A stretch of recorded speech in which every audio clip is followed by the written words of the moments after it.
पंडित जी के लाई बोला के घर पूजा होई पाठ करा के जय हो शेरावाली जय जय मां। सोनिया पंडित जी के लाई बोला के घर पूजा होई पाठ करा के कि तुम्हारा से जाके हाले भेजावा के कि काला सा मंगवले बानी अरे अंगना में जई रोपवले बानी सारा हस पाई के बोलवे अरे अंगना में जाई रोपवले बानी सरधा से माई के बोलवले बानी।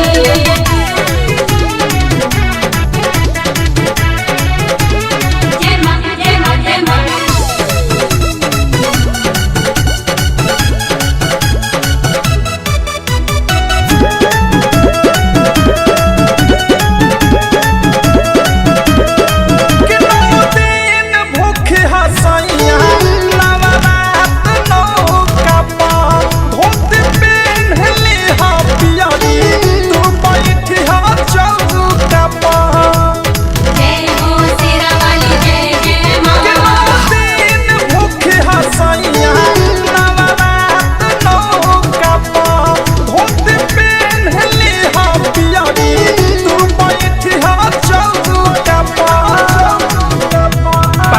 कसैली के छाक लगैनी के रात पर सजवले बानी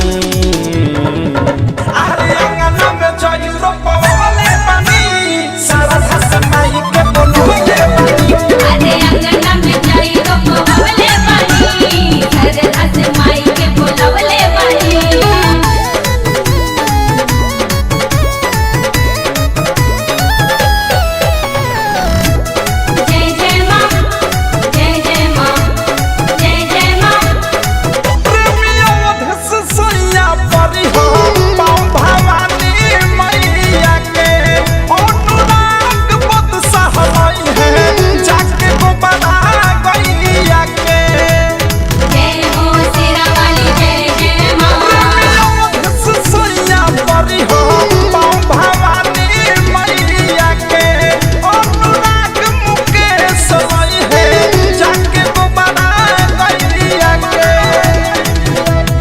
फुलावा जे चढ़े मलिनिया के घरे ऋतिक राज के भेजवले बानी अरे अंगना में जई रोपवले बानी सारा हस माई के बोलवे अरे अंगना में जाई रोपवले बानी सरधा से माई के बोलवले बानी। ये सोनिया पंडित जी के लाई बोला के घर पूजा होई पाठ करा के कि तुम्हारा से जाके हाले भेजावा के कि काला सा मंगवले बानी अरे